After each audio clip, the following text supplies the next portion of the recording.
Okay, I think we've got everything live here. I'm going to do a quick sound check on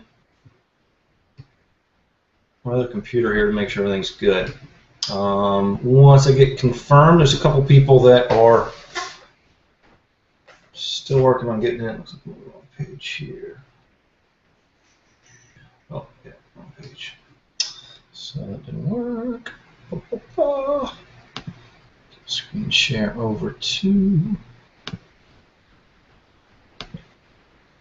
browser.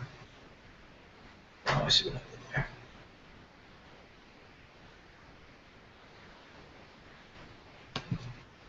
there. So yeah, that's play.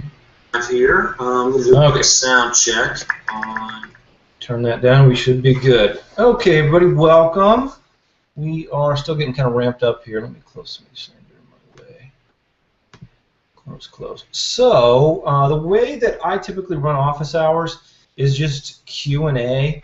Sometimes it gets kind of rapid fire.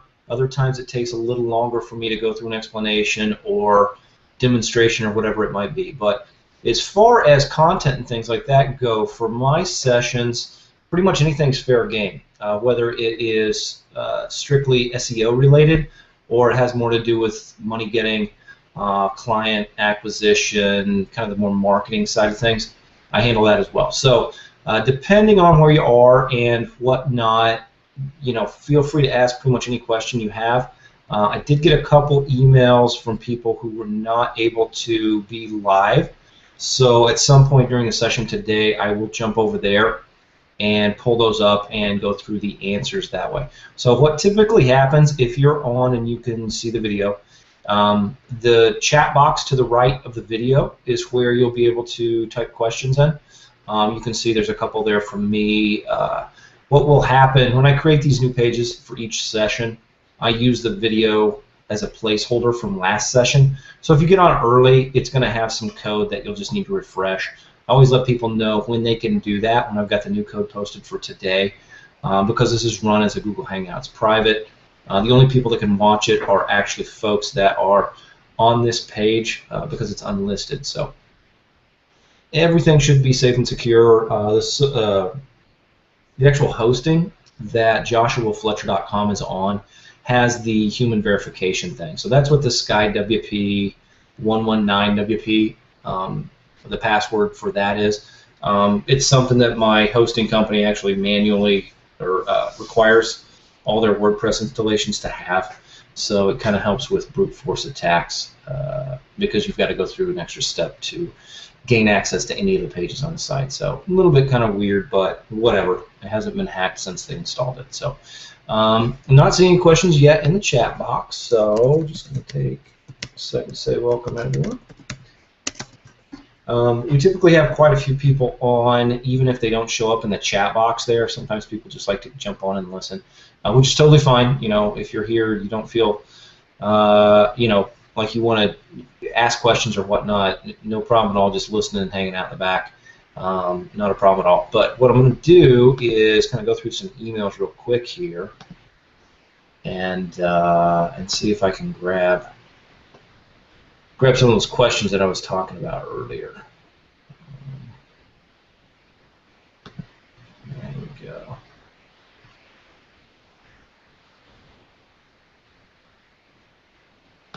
Oh yeah, okay, so that's what that is. Okay, so yeah, Matt was able to listen to the replay. Last session he was not able to be live as well. So he sent some emailed questions in and we answered those. He's got a few more follow-ups. So if you were on last session, this may kind of tie together for you if you remember what we were talking about. But so he's got some questions. I've been getting into doing the research for plumbers in my city and getting competition stats, etc., which he's attached. I won't show that, but I'm a little nervous about pulling the trigger and buying all these EMDs. I've purchased EMDs before for rental, but other reasons not made them work in the past. Targeting only one keyword in one market over optimizing anchors and all that kind of thing. So I've arranged the EMDs in a PDF by least competing pages in the all-in URL search. Is that how I'd look at it? And that is, yes, one of the valid ways that I look at competition, Matt. So for anybody else who's out there, I'll type it in the chat box real quick so you can see what that looks like. Would you buy all of these EMDs based on that criteria? I pulled the list up, and it's pretty substantial. And so what I'm going to get into is something that is, so if you do an all-in title, and then website.com or something like that. So that's the search that lets you pull up all of the results that are indexed in Google that have, whatever your keyword is. You actually wouldn't need to have website.com. If it was like all-in title, Phoenix, oops, can't modify it, should have known. So all-in title, and then Phoenix corners. That would be, what that would do is Google would go out and look for all the websites URLs that it has indexed and return the results with those two terms in the title tag, which gives you an impression of what your competition for it is. So beyond that, let me, oh, we've got one more message came through here from Marty. Let me see if I can.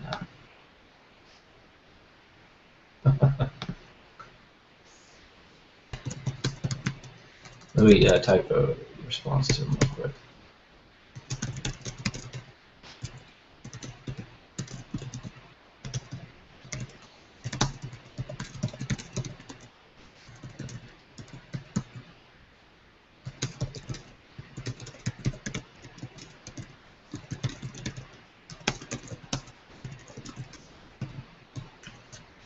Okay, so if you're on and watching the video, if you're having trouble with the chat box, you do not need to log into the chat box, guys. So all you need to do is just above the box where you type a question there's a little white box on the left, and you just put your screen name there. That's all you need to do. So unless you have an account with Click or with Smart Chat Box, you don't need to sign in. Even if you did, I don't know what it would do. So you just put a screen name in that box, and that will let you post any questions that you need. So that was that. Oh, so kind of back on track with what I was getting to. While the EMD route works, and it's what I used pretty much to get up and running easily with very little competition, I am now kind of starting to move toward more authority. And what that lets you do is kind of put more of your eggs in one basket and then pay attention to that basket more. So you can rank and rent or generate leads or whatever for a lot of different kinds of service niches off of one site. And if you've gone through and watched the over-the-shoulder video series that Greg has put together, it is in your membership area here, which I'm on. If you go down to this demonstration, the third tab, new over-the-shoulder series, this series Greg goes through and puts together a site that is designed to rank for many different local service terms in and around Franklin, Tennessee, which is where Mike and David live. So what they've done here is to show you some of the other types of methods for ranking for multiple terms off of one website. The thing that this is going to let you do as we start to kind of evolve and grow into domain authority becoming such a big piece of what we pay attention to, the more good links that you can have going to the same domain, the more that domain authority is going to build up, and that's going to help power each and every page that you have on those sites. So what was I getting to there? So yeah, one of the strategies that I'm currently kind of moving more and more toward is hang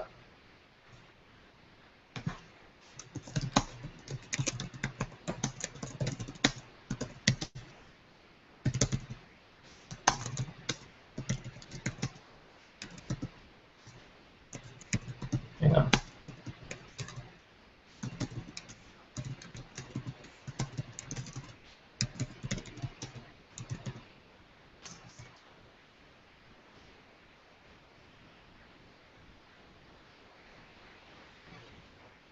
Okay, so anyway, what I was getting at is the more links that you can get going to a single website, the more that domain authority is going to grow for that website.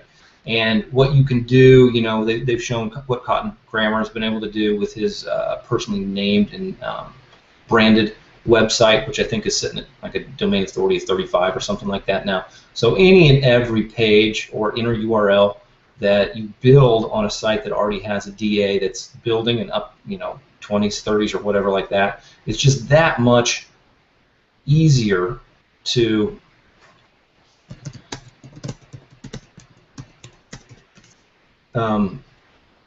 it's just that much easier to rank for all of those pages.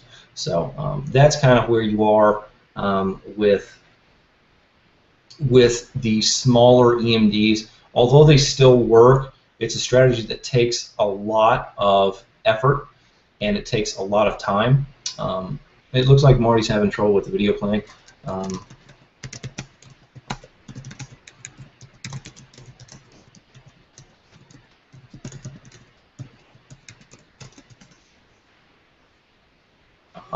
Looks like Priscilla's on. Yeah, Priscilla's recommended to do a refresh. Just do a refresh on the page, Marty. That may be able to bring it back out.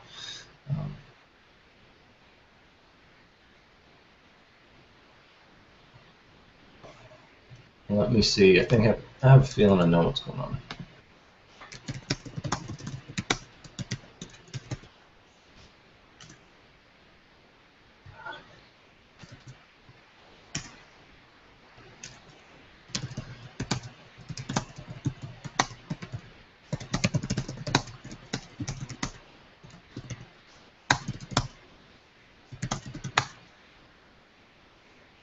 Qzx899 Okay, so in the URL string, Marty, make sure that you're on the right page. If it's an older video, it is set to private. Today's video is not yet. I haven't gone in because it hasn't posted to be able to do that. So yeah, just check the URL above the video, Marty. That may be the trouble that you're having. It should end Project Juggernaut OMG Fletch 9614. You're probably on the wrong page. So the chat box is the same for all the pages. Sometimes people get a little confused about thinking that they're on the live session, and it's not matching up. So yeah, just make sure you're on the right page. Should be good. Fletch, you have just space out your URL. It will, if you have space on your URL, you can share it. Oh yeah. Yeah, anyway, you should be able, if you zoom in on the video a little bit, to, let me see, if I increase this a couple times, you'll be able to see the video URL there. So make sure you're on that right page. Maybe the issue. Minimize it a little bit so I can see the chat box again. Okay, what else do we have here? Yeah, I've tested this in Chrome, Firefox, Safari, and Internet Explorer. Setup works on all of them. Doesn't mean it will work on every single installation of those, depending on what you've got set up on your own computer. Any browser extensions or things of that nature could, potentially bugger it up. But it's about as standard of a platform as you can get. Google Hangouts is pretty universal as far as how it works. Good grief. Okay, so anyway, kind of getting back into the common theme of what we were talking about with domain authority, one of the other things I wanted to mention for everyone is that if you are or have not seen the new videos Greg has released recently, there's an issue that has kind of come into our knowledge about some PBN sites that were getting de-indexed. And Greg and Jimmy have spent a lot of time going through and testing out what was causing that. And Greg specifically has released a couple videos on that. And those are now live in the members area. It looks like what it comes down to is that if you've got sites that are registered with Domain Solutions, I think it is the host, and have privacy on them. All of the privacy for Domain Solutions creates a footprint the way they do it is just different than most of the other, than most of the other registrars. So what Greg is doing, is going through and moving the sites that have been registered at Network Solutions over to like GoDaddy or something like that, because the privacy at GoDaddy does not seem to be any give any problems for that. So if you've got a lot of sites over there, I would look at moving those over before you have any problems with indexation.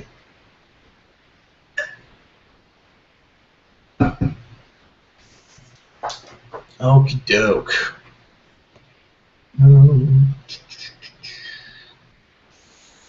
Okay. Let's see what we got here. There we go. See if I've got everybody else in.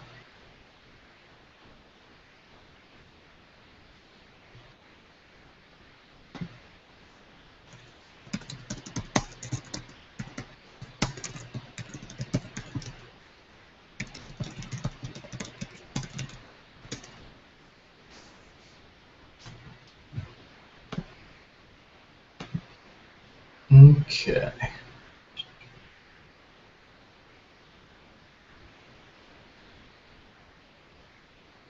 Got it right there. And I'll go over on this other machine and do Facebook. Do that up. All right, so that's kind of what we're looking at now.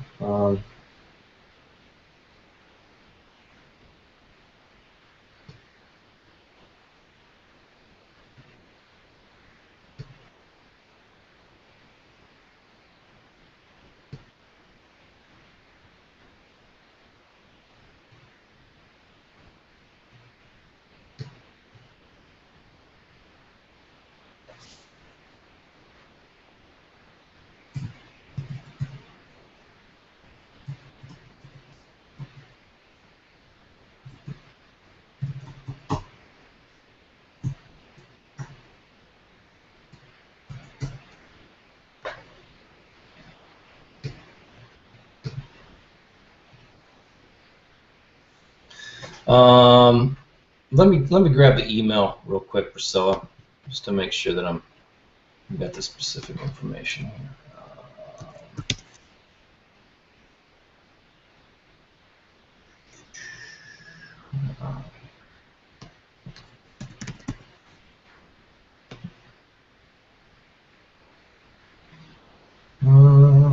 All right, found the email here.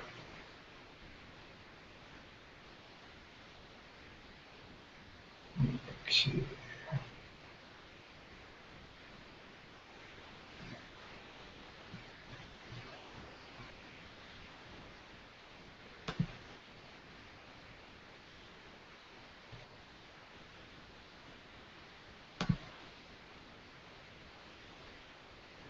Yeah, so it's Network Solutions, Priscilla. I'll type that in here for anybody.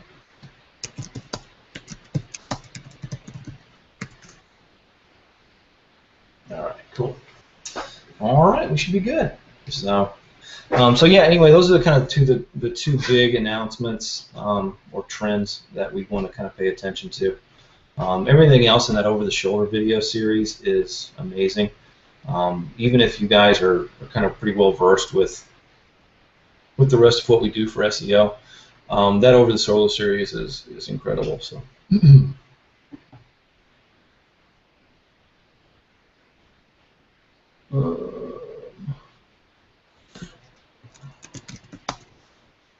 Yeah, Alexander said that there was a link that was pointing to the wrong page. When I put it in there the first time, Alexander, it went that way. It's repaired, so but that may have been the issue. Somebody may be on the wrong page because of that. All right, what is this crap? Stop it! Good grief. All right, Priscilla was asking if all of my money sites are on the same host. They are not, Priscilla. I've got money sites that are on 5 different hosts currently.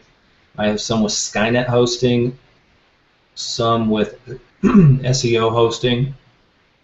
I've got a couple single sites on both Bluehost and HostGator, and then CloudHost. I think I have a couple more money sites on. So most of those are set up to be SEO hosting specifically. A couple of them, though, are just a single account. So for the SEO hosting, I use, for money sites at least, Skynet hosting and SEO hosting. I use BizBuilder hosting, which is Todd Spears' company, for a lot of my PBNs. And I also do, I have Cloud9 set up for a lot of my PBNs as well. So. All right, cool. Oh, Alexander says issue got corrected. Able to see things. Cool. Cool, cool, cool. So.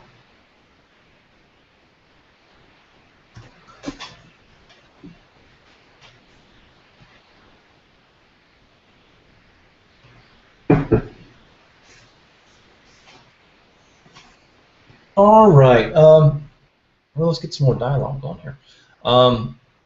Where are you guys as far as experience goes?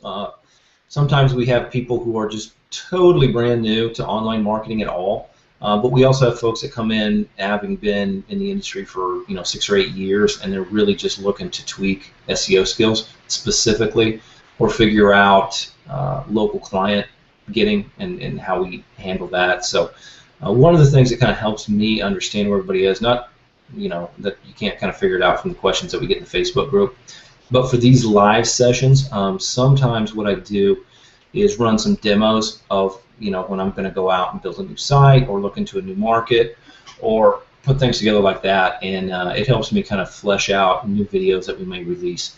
So if you want to kind of let me know where you guys are as far as experience, knowledge goes, anything that you might be kind of getting hung up on more than others, those are all good things to know and to kind of start talking about and dialoguing. The other thing is that we typically run these sessions for about 90 minutes. It tends to be about the amount of energy and attention that most folks have. So, it's not always the case, but we usually run somewhere between an hour and 90 minutes. So. Okay, Priscilla's got a question. What exactly is an SEO hosting site? Is that a host with different IPs you can use? Yes, exactly, Priscilla. So there's some different types of hosting set up. With host 9, you do have access to different IP addresses, but you cannot choose them directly. What you have to do is just choose a different server bank and hope that it will give you a different IP address. But with the other hosts that I mentioned, like Skynet hosting and SEO hosting and Todd Spears' BizBuilder hosting, what you do when you sign up for an account is you essentially figure out how many IPs you would like to have attached to that account, whether that's 10 or 15 or 20. And then when you get signed into either your web host manager WHM account, or with Todd's, it's just under your cPanel. You control everything through a cPanel. You are able to tell the hosting company essentially what website you want to have hosted. So you'll pick your, phoenixplumbers.com or whatever it might be, and then you can also attach the IP address that you're going to have to each of those websites, so that you can make sure you are on a different IP address for each of your money sites and or PBN sites. And what that lets you do is to make sure that you aren't creating a footprint with your links, and also kind of keeps you out of trouble with bad neighborhoods. Sometimes with shared hosting, you can wind up with kind of some weird stuff that happens if you've got a bunch of junky or really spammy sites on the same server. So that gets around that issue. That's one of the reasons it costs a little more. It does take more resources on the server company's side. So they do typically charge a little bit more per month than a standard hosting arrangement with HostGator or Bluehost or whoever it might be. So yeah, that's what a different or that's what a server SEO hosting company is. All right.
Question from Priscilla. Do you have a demo website where you have designed a page for a client?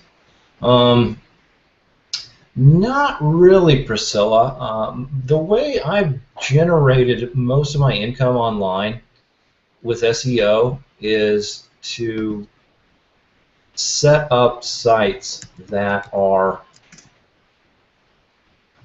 designed to generate leads, and then I sell the leads. So most of the sites that I have for demo purposes, I still own. So they're not specifically a client's website.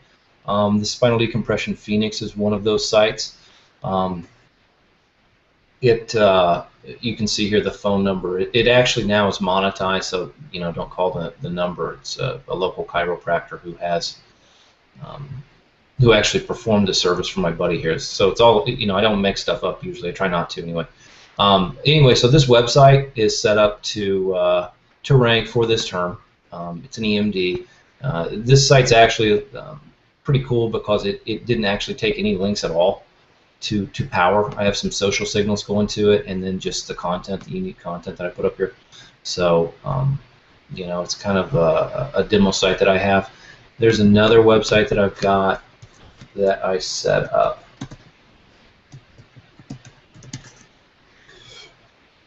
Now this one's not monetized at all, really, and I'm sure you can tell it doesn't even look that great. But what this is a demo site for silo structure and how you could use the vSilo plugin to silo out a website for a local niche. This one is specific, Mile High, it's Denver. So these are the suburbs. If you go back here to the home page, the suburbs that we have, Denver proper, and then Arvada, Lakewood, Aurora, and Westminster are the suburbs of Denver. So each of these cities will have their own silo menu on the side here, which lets you essentially rank for many more terms with fewer links. It's something called theme. We try to eliminate something called theme bleeding, which means that you've got a lot of links coming to a website or coming to a page on a website from a bunch of different non-related search terms. So that's why we do this with the link menu. We get away from the up top menu with drop downs where you can link. It's essentially a drop down menu essentially becomes a link to every page on your website from every page on your website, which it makes it tougher for Google to tell exactly what each of the pages is about. So it'll know your website's about one general thing, but not what each of the pages is about. And Google, it ranks pages. It does not rank websites. So what we want to do is to try to be as specific with the signals we're giving Google as to what our pages are about as we can. And so that's why for larger websites like that, we like to use silo or architecture, and that vSilo plugin is a pretty quick and easy way to set a site up and get the organization and the link structure right for it all. So, but those are the two that I share. I won't say publicly, but I share within the OMG community. But like I said, I only have two SEO clients that pay me strictly to do SEO work on their websites. All the rest of them pay me either SEO money as well as pay-per-lead money, or just strictly pay-per-lead.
One of the things that is kind of one of those master skills. And when I say master, I mean it's just one of those really, really important things you need to continue to work on is purchasing expired domains from, well, you can buy them from a lot of different places, but we have specific instruction on purchasing them through auction at Register Compass. So we may jump over there and take a look at a few things. That's just kind of some demo. We get a little bit slow here. So, all right, cool. All right, from Alexander here. Fletch, how are you? I missed the past few office hours, but I'm glad I could make it on this one. Things progressing well, and I have a very large PBM built out. Very cool. My question is, I've been running GSA for different things and have been experimenting with that. Have you found that it's still able to rank YouTube videos? Yes, Alexander, but it is not as effective or as quick as it once was. One of the things that I'm currently doing for YouTube videos is to build up Web 2.0 sites or properties on Weebly or WordPress or any of the other kind of blog platforms that let you put content there, and we'll put links from that content over to my YouTube video, and then I will blast GSA at those other Web 2.0 URLs, and so kind of powering up the links going to my YouTube video. So the YouTube video may only get 5, 10, 12 links, but they are going to be coming from very high domain authority sites, and GSA will let us pump up the page authority there as well. And so it lets us control anchor text a little bit better for what we actually are placing on those Web 2.0 properties pointing back to YouTube. So my current strategy does employ GSA, but as a second tier most of the time. There's another piece of software I've been kind of playing around with called oh, good grief, what can I think of? Oh, Money Robot. Money Robot is similar in nature to GSA, but what it does do is it will kind of do that automatically for you. So it will create the Web 2.0 property and then backlink it. So it kind of does automatically what I've been doing more manually. I don't have any confirmable results with it yet, but it is something I'm kind of playing around with. You could do it just as easy by going in and setting up some new profiles with those Web 2.0 properties, getting some URLs put up, get some content on those URLs with a link going back to your YouTube video, and then firing GSA at those Web 2 properties. That's kind of my current strategy. So, and then Priscilla, great question. Typically, how many PBNs do you have in one hosting site? So I have been setting up my PBNs in blocks of about 20. So you can get like a 20 IP hosting account with one of these SEO hosting companies, and then get 20 or so sites within that single account. After that, I usually try to set up a new account. Even if it's with the same company, I like to have a bunch of different kind of logins and servers and things like that.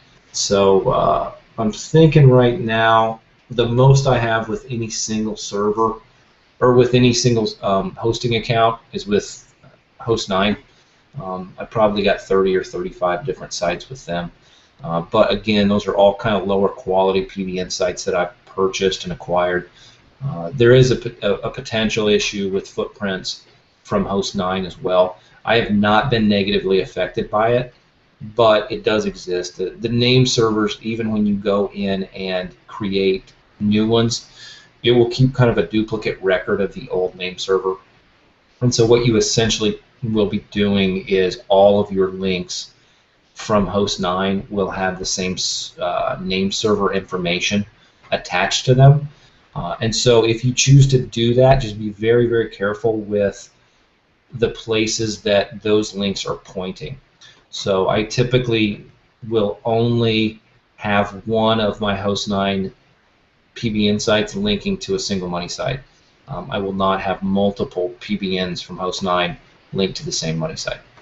Just lets you be a little more protected and will avoid that name server issue as much as possible. Okay, Marty, okay, now it works. Did the same things before. Oh, glad you're here, Marty. Glad you stuck with it, bud. Okay, yeah, Alexander Robinson. So I used a term there called domain authority stacking. That's something that Jimmy Kelly, who was with Network Empire and OMG Machines work very closely together. We have a lot of the same kind of, well, not only the same goals as far as SEO instruction, but we play nice together. They help us out with OMG Live. They're one of the main presenters there. And we usually just kind of use the same terminology and strategy for a lot of what we do. So Jimmy Kelly uses the term domain authority stacking to refer to some of the link building strategies that he uses. And he's got a course on it that's over at Network Empire. But really what it comes down to is just understanding some different things you can do with multiple tiered linking. And really what you want to look for if and when you do that. So as I mentioned earlier with the strategy where you're building Web 2.0 properties and then backlinking that Web 2.0 property to push the juice through it to your YouTube video. If in that YouTube video you've also got links from the description going back to your money site, you've essentially kind of created a stack there of several very high quality sites linked together pointing at your eventual target. So that's kind of, I'm certainly not trying to give away any of his secrets, but as far as a description of what it is, that's how it works. If you're more interested in it, you could reach out to Jimmy in the group. He's usually pretty busy, but he does pop up in there time to time, and you'll see it now as you may be more aware of the term. A lot of times people will shorten it to DAS, domain authority stacking. So especially in the Facebook group, a pretty common term to be thrown around there. It's essentially just a strategy that we use for link building. And some of it can be, kind of put on steroids with GSA. That gives us a lot more ability to influence some of the on-page metrics, especially when we're talking about very high domain authority sites. So kind of tying back in with what we started out with, talking about more authority or higher authority sites. That's the general trend right now. Google is giving much more credit to higher domain authority sites than it used to. It used to be actually easier. I found it much easier to rank with EMDs, especially in local markets. Now it just takes more links than it used to do that. So if I'm going to be spending more links, my current strategy is to put more and more of those links into single sites, maybe a few sites instead of before I would go out and build up 30 EMDs and rank each of those EMDs maybe for just one or two terms. Now I may build up 3 sites and have an inner URL that is used to rank for those same terms. So it's actually a lot easier to keep track of too, and tends to be a little more affordable just because you don't have to worry about hosting as many sites. So I still have all the old sites; they're still all ranking really well. But moving forward, I will probably continue to build up more authoritative sites. Okay. All right, some more questions here from Alexander. Hey, Fl1Tch, so I have a few hundred PBNs, and I've been doing some linking. However, let's say that I have 100 PBNs, and they will be general PBNs not themed. Okay. I'm going to be sending out links. Is it better to max out a PBN with 10 articles and then move to the next PBN and max it out? Or would it be better to put one article on each PBN and then link in that fashion? Thanks. I hope the question makes sense. Yeah, I think Alexander's asking if he should kind of use up each of those PBNs before moving on to the next one. I would not, not only because it probably looks better to have some variation in the number of posts if for whatever reason you wound up with manual reviews on any of those sites, it's going to look just more natural to have variation in those things. But either strategy would work perfectly fine as far as the SEO goes.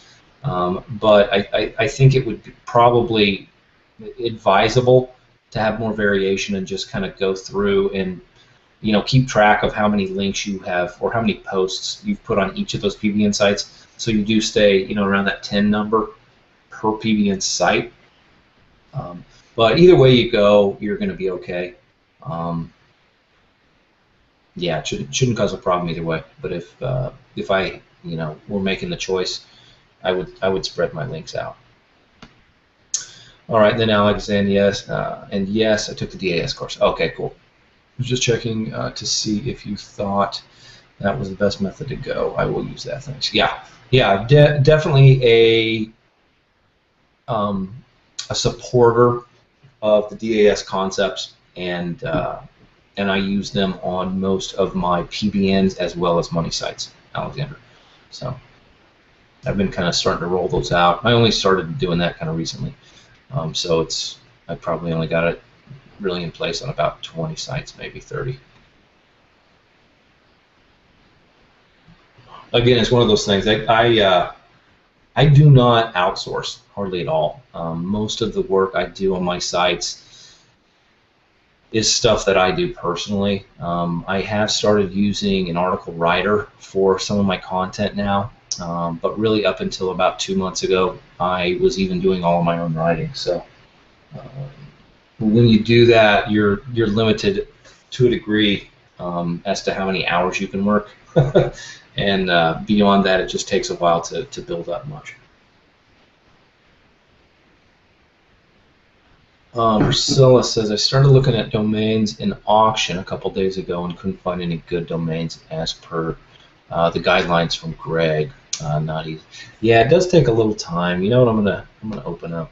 I'm glad you mentioned that again, because it's something I typically do about every other session, maybe every 3.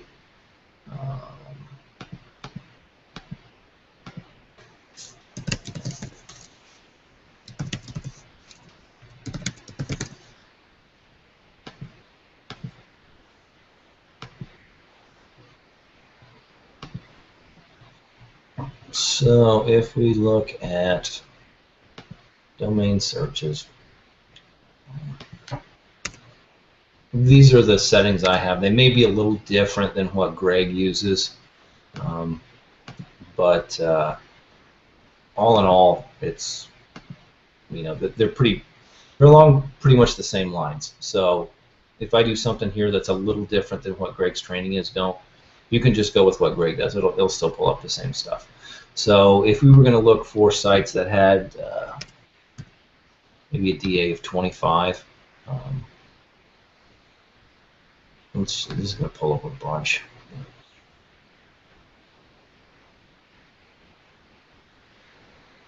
Yeah, 395. This will give us something to start looking at. Usually one of the first things, I always sort by domain authority. So I'll just have the highest domain authority over here, and then it'll just go down. So let's go over to like page 6. So that'll be down in some things that are probably reasonably priced. So I'll have some good ones here. So yeah, these are in the 30s still. First thing I look at, and this actually gives me an opportunity to talk about some things too, with just how learning works especially as it applies to SEO. And when I first got in, I learned enough to be dangerous, I guess. I learned enough to go out and sell it. I learned enough to do it, and to do it pretty well. I'm talking SEO. But what I also realized was that there were a lot of details that I did not pick up the first time through the videos. And so what I did was kind of develop a habit or discipline of taking each of the kind of concepts, the broad concepts that we have within OMG. They're actually pretty well designated within Project J here. We've got like introduction. So I would go in here and I would watch all of these videos and take notes. Okay. Actually, the first time through, a lot of times, I actually stopped taking notes. I would just jot some terms or some things that I knew I wanted to pay attention to moving forward. And then once I was done with the entire section, I would go back through and try to pull out more of the specifics. What that let me do was to kind of go through everything twice. There was no pressure on the first time through, so it was easier to go through it fast and things like that. So what I'm getting at is that, you know, 4, 6, 9 months after I started going in and using Register Compass to find domains, I would go back and watch Greg's videos on it again. And I actually just did this last month, and there were a few little nuances that I just, you know, it wasn't like I hadn't paid attention to it, but I didn't pick up on it. I didn't understand where to hang that little piece of knowledge. You know, if you're familiar with some of the, I guess, teaching analogies that David uses in Law of Implication, you know, it takes a little time to go through and build the framework that we need to hang these details on. And until you've really got that framework built, it's hard to get or remember or make use of all those details. And so, you know, I would just really try to recommend to people that they continue to go back through and watch the videos, especially after they have some experience in that framework, that mental model built. It just becomes much, much easier to pick the details up more quickly and have a place to put them.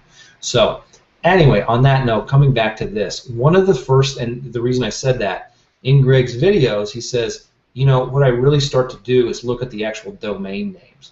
I was like, well, that's not going to make that much difference, because really what we're looking at are all these metrics, right? Domain authority metrics, maybe PR metrics, maybe the age of the domain, maybe price is the most important thing that we're looking at a certain time. But what you'll realize is there's 300 domains here, and to really look into them fully, it takes some time. And so by looking at the actual domain names, you can save yourself some time by not spending a lot of time on things that look junky to start with. So if we were, you know, coming down here and we saw paydayloans.us or something like that, it would probably be a site that we might want to skip over, just because it is a it obviously looks like something that was designed to make money directly for the builder. So so like this one, WashingtonAsparagus.com. Shoot, I don't know much about that, but it's sitting right now at $155. It's from 1999 and DA34. So what I typically do is go through here and add this to monitored auctions. That'll put a little you know, thing over here for you to know that you've looked at it, you're paying attention to it. So after that, I open it up in Site Explorer. No links here, no links there.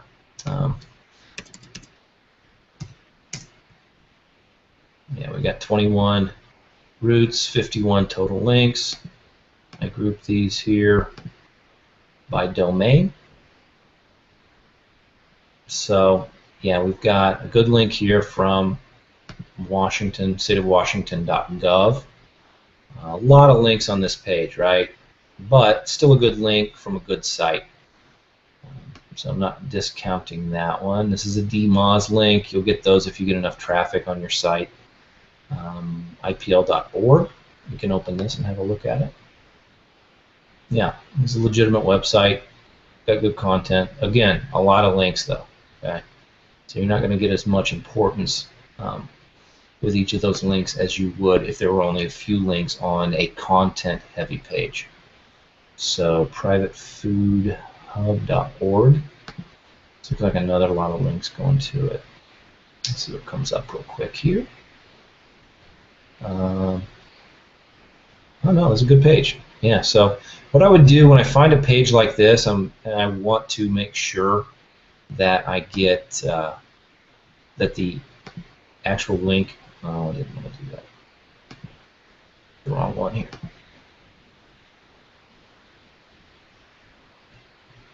is this? Oh, I'm in a different browser. So we can just do this here.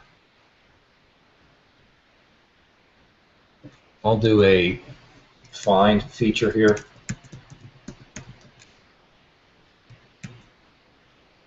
Yeah, just to make sure that that link is still in place, and it is right there, WashingtonAsparagus.com. So that's the site. So, like I said, it takes a while to go through and do that for a lot of different sites, even because, you know, beyond this, sometimes I'll go over to Ahrefs and I'll run a check there because they have a lot more websites or a lot more links that they pay attention to than Open Site Explorer does. Sometimes I'll use Majestic SEO to look at the trust flow and the citation flow.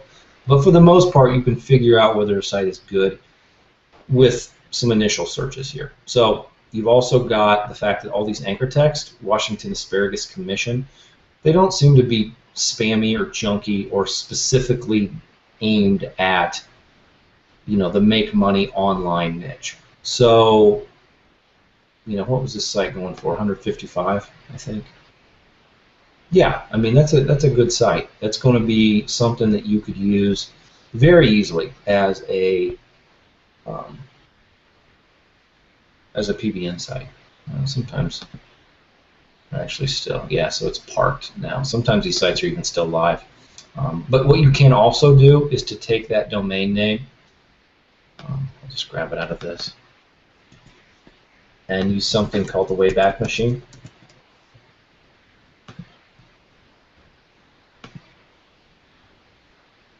And then drop it here.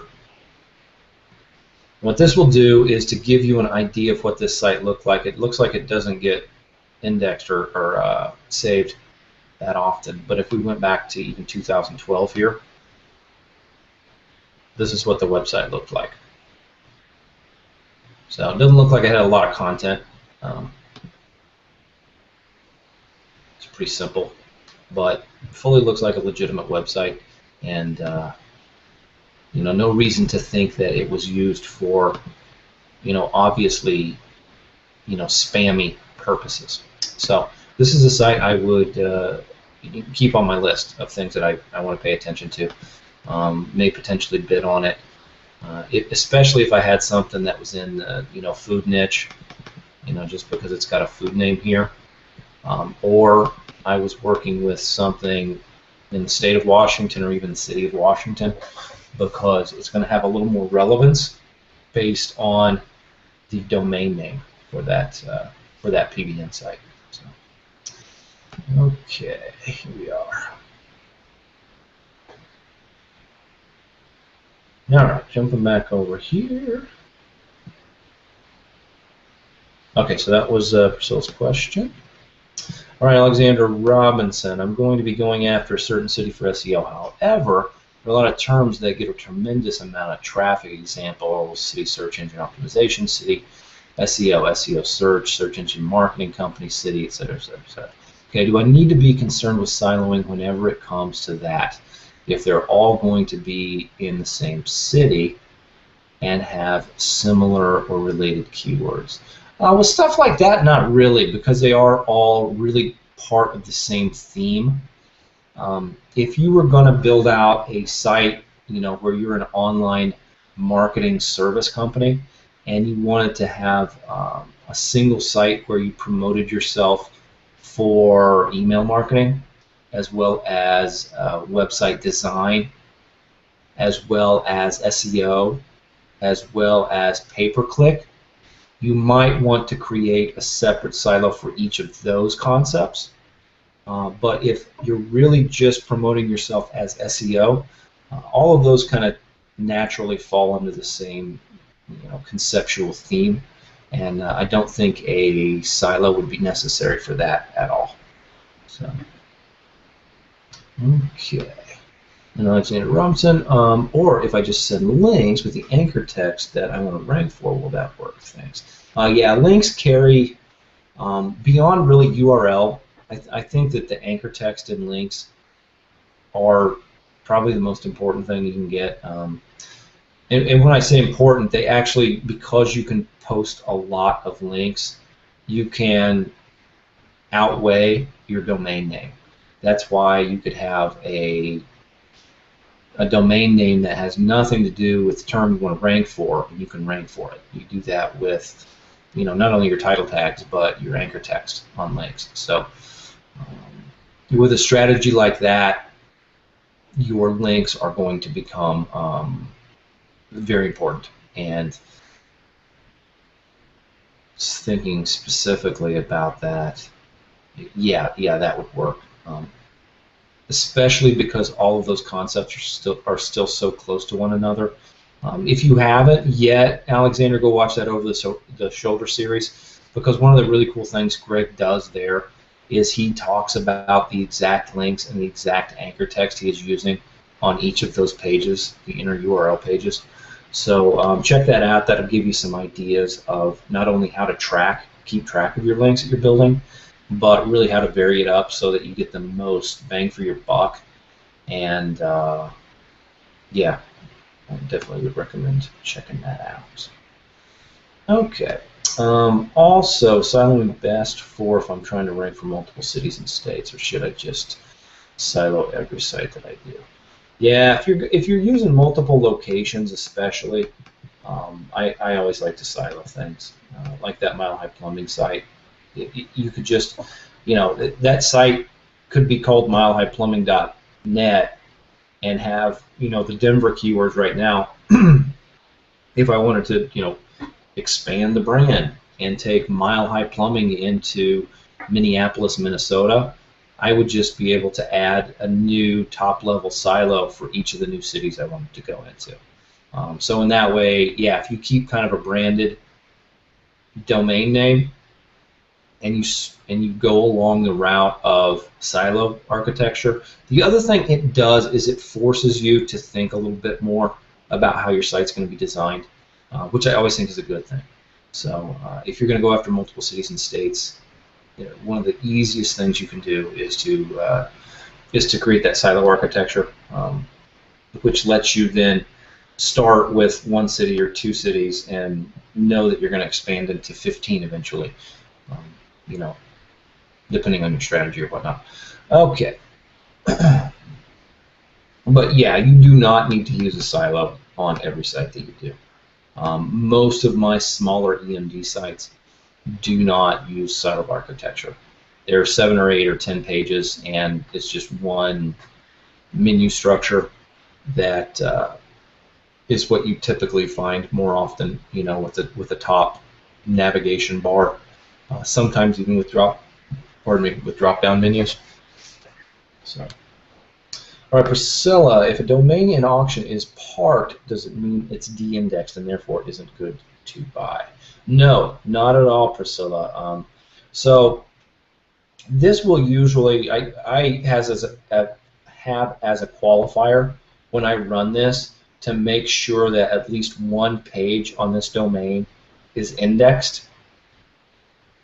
Other way to do that, I think I still have it here, is to go over to, I'm just going to go to Google. Okay. So you can't type it, but if you do a search for the actual URL,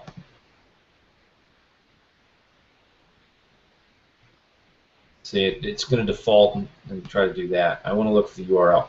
Make sure that your site comes up #1 here. Okay.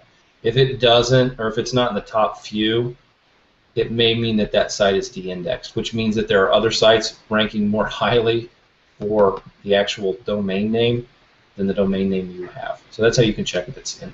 That's an easy way to do it as a one-off. There are ways you can do it in bulk too, but if we're talking about single websites, I always do this and go here and just make sure that it shows up #1. A parked domain, so like if we had actually put this up here, right, and we're going to the domain, you see the GoDaddy parked thing. That has nothing to do with whether it's indexed. This is just, GoDaddy is the registrar for it. What it does after somebody's site expires, they point the name servers at their parked stuff here. They generate some revenue or some new customers, or you can go in here and bid on this if you want to. But those concepts are not related, whether it's parked or indexed.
Okay, so, oh, we'll get something new.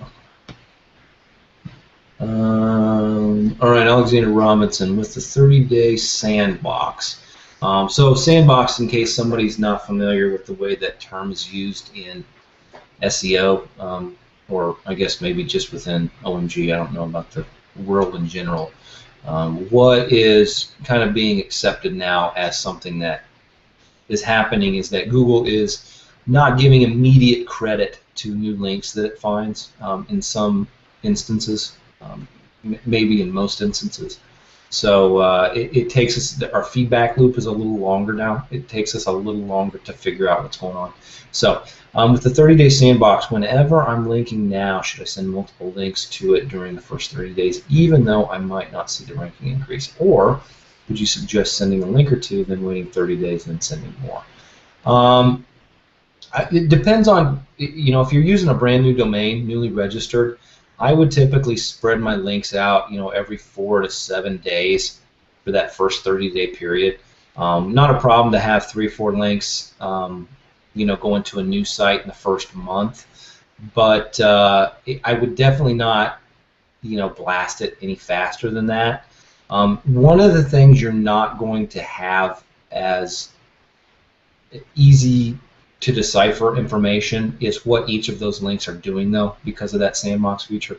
So, you know, take it with a grain of salt. If you want to go in and, you know, make sure that you're going to get some movement, yeah, you can build multiple links in that first 30-day period, but you're not going to know exactly which of those links did what. If you want to have more patience or you have more time, yeah, hit it with a link or two to make sure it gets indexed and it's starting to get some ranking improvements. And then once we get beyond that 30-day period, you should have a much quicker understanding of what each of the new links are doing to your rankings. So, Priscilla, can you show us what other filters you use to find good domains? Also, do you purchase expired domains as opposed to domains in auction? Yeah, absolutely. Let me go check that out. Let's see if this is just a question here from Alexander. Also, PBN articles. Is it best to always use second person? Or is first person ever okay to use? If you're talking about perspective on the actual writing, yeah, you can use either or. That's not a problem. I just would make sure that it is unique content. I actually spend, I think I probably spend as much money on my PBN articles as most people do on their money site articles, and I've never had an issue with the indexed PBN sites. I actually many times will even be getting traffic from my PBN sites. For instance, if someone finds one of my PBN sites and reads an article, actually clicks the link to go over to the money site. So that's, you know, I put more resources into each of my properties, I think, than many people do, and it's been a good strategy for me. But as far as perspective goes on those, either one work just fine.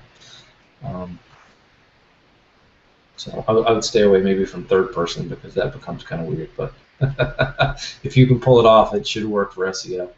All right, so Priscilla was asking about some more of the filters that you can use to find good domains. Okay, so this is just kind of the standard setup here for finding domains that are a public auction with GoDaddy. Now, GoDaddy is by far, within Register Compass at least, by far the easiest place to win a domain at auction and just have it be a pretty simple, straightforward process of winning the auction, going to pay for the domain, getting that window. It takes several days for it to transfer. Once it's transferred, it's actually in your account, your registrar account with GoDaddy, and GoDaddy's process of pointing to a new name server is very easy and straightforward. Some of the other registrars that list sites on Register Compass here are not as straightforward. They actually are pretty convoluted and complicated at times. So if we look at like Snap Names is one that is, I actually try to just avoid them. Doesn't mean they don't have good things. Namejet, most of Namejets are going to be pre-release, okay? So right here. This means that the domain is not dropped yet. It is not yet expired, but it might expire soon. What you do with a Namejet pre-release, we'll go through under these same, whoops, oh, I saved that instead of just finding new ones. So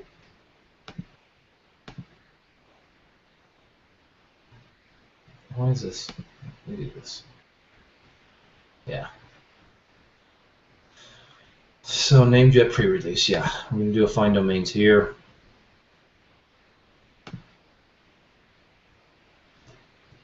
Now what this is going to pull up, you'll see here, bid price is almost always $69, okay? $69 just means, well, I'll walk you through this and show you how it works. If we want to go down here to, let's just sort.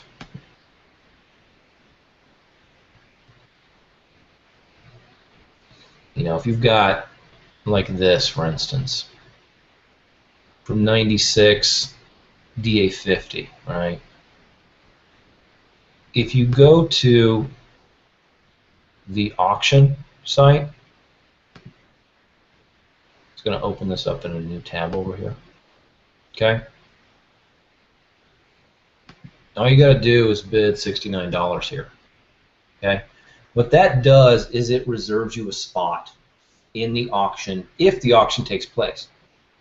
The person who owns this domain, what was it, iaam.org, may renew it. It's 11 days out, so they have 11 days to renew it before it would go to auction. Now, once it goes to auction, the only people who can bid on it are the people who have said that they would pay at least $69 for it. So the $69 you do not pay unless you win it. So it just, what it does is it creates a little more selective process. There are typically not as many people bidding on these pre-release domains. One of the reasons is you can actually spend a lot of time getting a bunch of domains lined up that you think you might want to buy that don't ever expire. People just renew them, and then no auction ever even takes place. No, the change of ownership never occurs.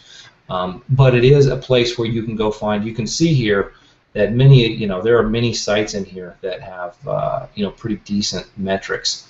I'm not going to go through. A lot of these look like they're kind of spammy or whatnot, but the one I grabbed here, if you wanted to, go check this out.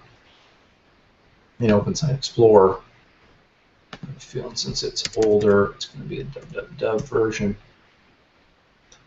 Yeah, 247 DA of 50.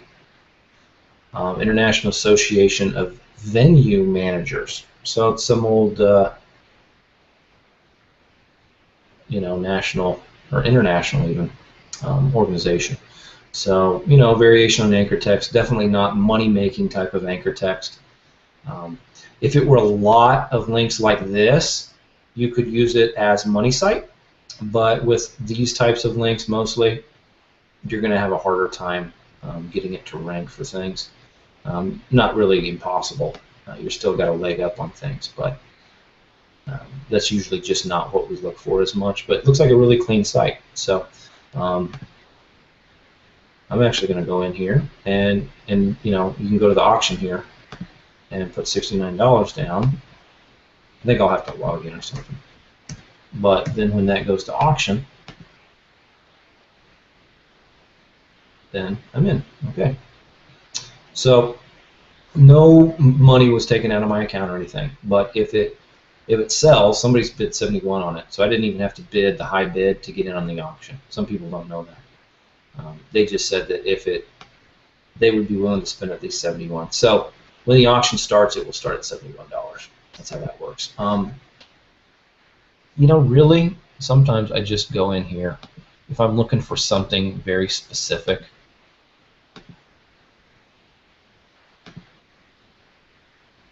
You can do bid or buy now. Sometimes buy nows, you're going to find some interesting things in here, but they're usually higher priced. Why did I do that again? Yeah, buy now price. So it comes up. Yeah. So it's 5,600. But you'll get some. Yeah. So there's just really expensive websites in here. Like they want $300,000 for this website, which is kind of crazy. So anyway, let's see if we had some more questions here we can get into.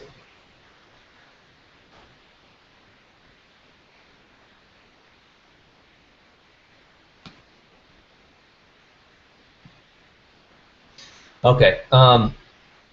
Yeah. So when you're talking about purchasing expired domains, something else. I can't remember if I was talking to Greg or Mike or who it was.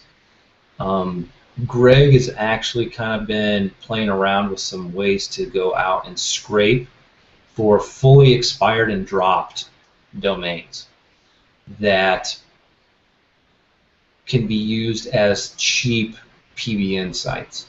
So if a site were registered, and maybe it was registered with some, you know, fairly unusual registrar that did not take their expiring domains to auction, if somebody didn't renew their site, it would essentially just go back into the pool, and somebody could register it new, you know, 12 bucks or 15 bucks or whatever it costs, and you would still get the off-page metrics from it. So those expired domains would still have links pointing to them. So when Priscilla is talking about expired domain, fully expired, it means that they've gone even through the period where the domain registrar is trying to sell them for more than just the $12 renewal fee.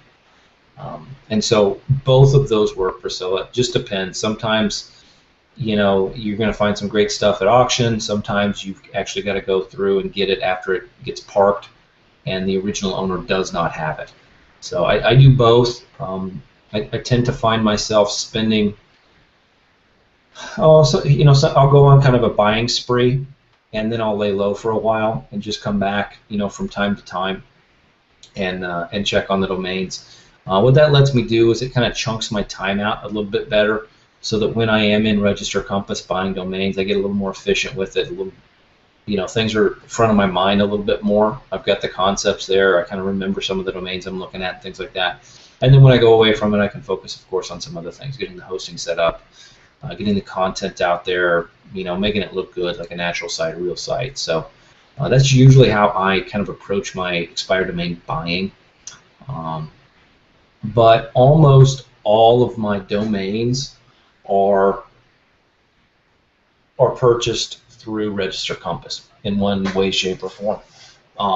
I also tend to find that most of the domains that I've purchased are registered with GoDaddy, which is not a surprise. They're the largest registrar, I think.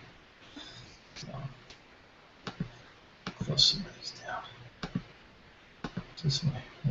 Okay, so let's see if there's anything else. So yeah, you can do, you know, if you wanted to look for sites that had a bunch of .gov links, let's just see, you know, what comes up.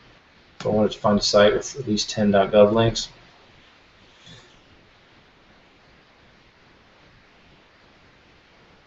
Yeah, see, there's 293 sites that are buy now. So if we had a bid, let's see, there's probably even more.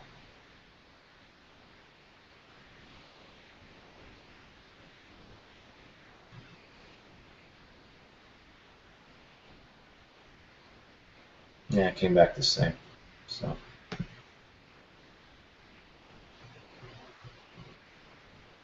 So typically a .gov link is going to be of pretty high quality, most likely from a site that has a decent amount of domain authority, but not always. I mean, we can even see here some of these like A1GP, they can be kind of junky.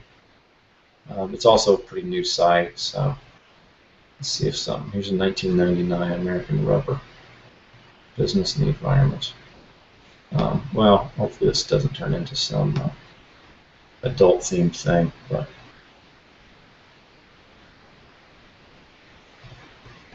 yeah, so rubber stuffed mulch. This is a redirect. Open Site Explorer doesn't know what we are actually looking at it for. So just always make sure that you do this. And since it's an older site, it's probably the www. Yeah, so see, it's actually only a domain authority of 28. Oh, it's redirected again. Dang it.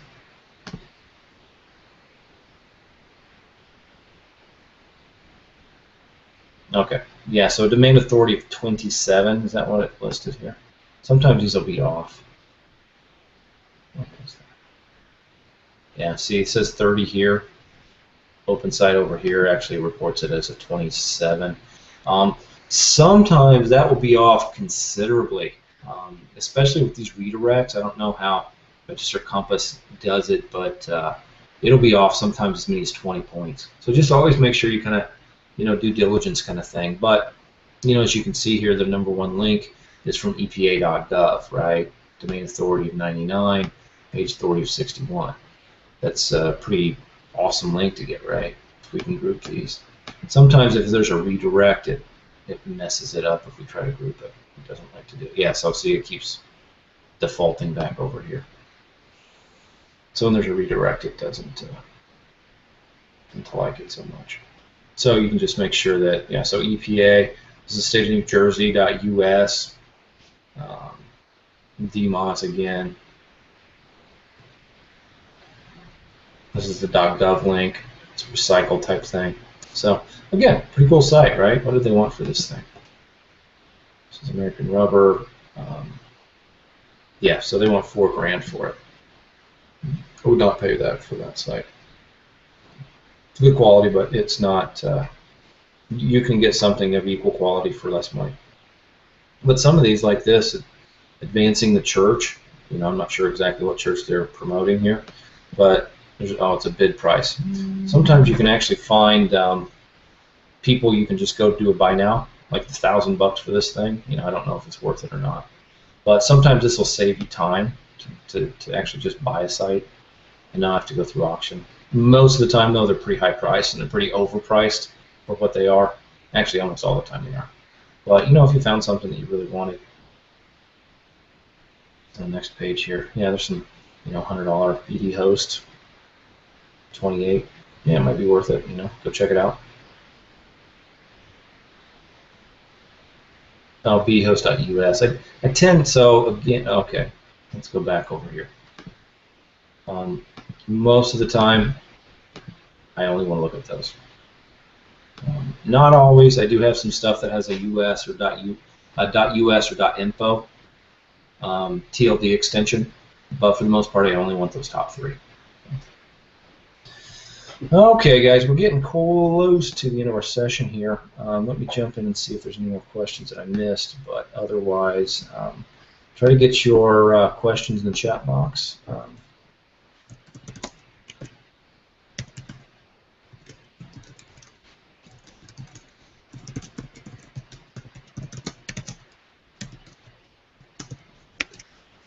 Okay.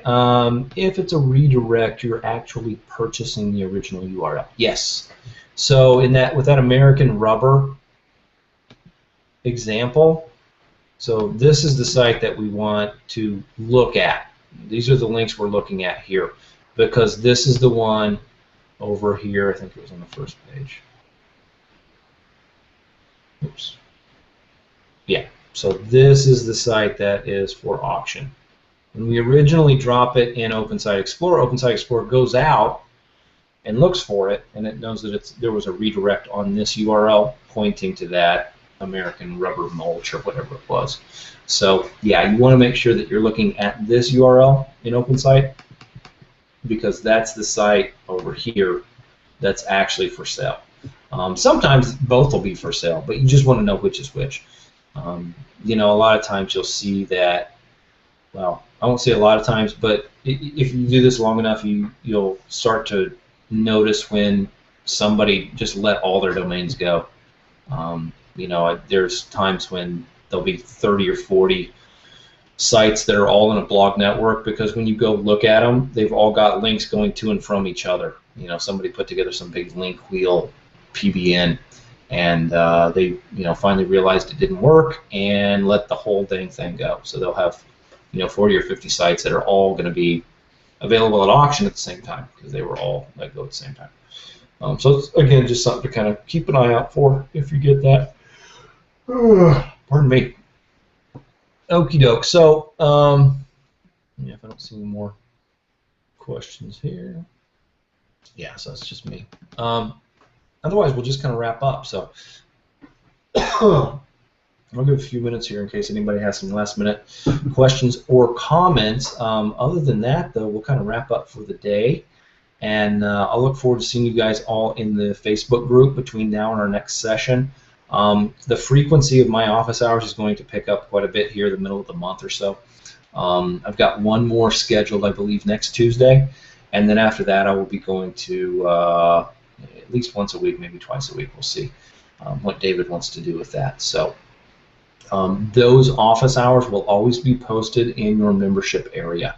So make sure you check the news feed there. I have learned in my time with OMG and my time around David and Mike that when either one of them writes something, I spend the time it takes to pay attention to it and understand it. And David typically runs that news feed. If he writes something there, it's because it's important. He's recently posted the 2 videos and given some commentary on what Greg and Jimmy have figured out about the footprint with the registrar. So always check in there from time to time if you you know, if you have a chance, because it's definitely well worth paying attention to.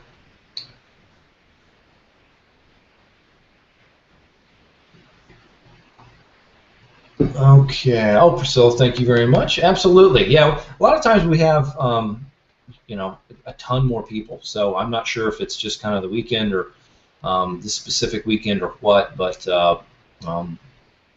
you know, when we have 40, 50, 60 people on these things, the questions are usually varied and they cover a lot of things, and so these office hours are actually a place where we can kind of just all brainstorm at the same time. Really accelerates and speeds up kind of learning and understanding. So I'll see if I can maybe promote the office hours a little bit more next time. See if we can drive some more people in here that have some pressing questions. But I really appreciate all the time you guys have spent. I know Marty spent on now. You finally got on. I, you know, always like it to be smooth and as painless as possible to get in. Sometimes it's not. So I'm glad you stuck with it, and hopefully you got a lot of good stuff out of the session, Alexander. A lot of great questions. Glad you asked those. So on that note, I'm going to wrap up for the day. If you guys have any private questions, by private I mean you've got an actual URL or something that you need me to look at, I tend not to advertise it outside of these coaching sessions. I give a little bit more access to myself for people who are willing to come in and spend the time in these live sessions. So if you've got any questions like that, feel free to email them to me. I usually am pretty good about getting back to you pretty quickly, but if it's been a day or two or something, you haven't heard anything back, I probably just missed it, so don't feel bad about resending it or anything like that. So beyond that, though, guys, thanks again. Hopefully, yeah, everybody's moving forward. Look forward to seeing you in the Facebook group, and we'll talk again next time. Thanks again.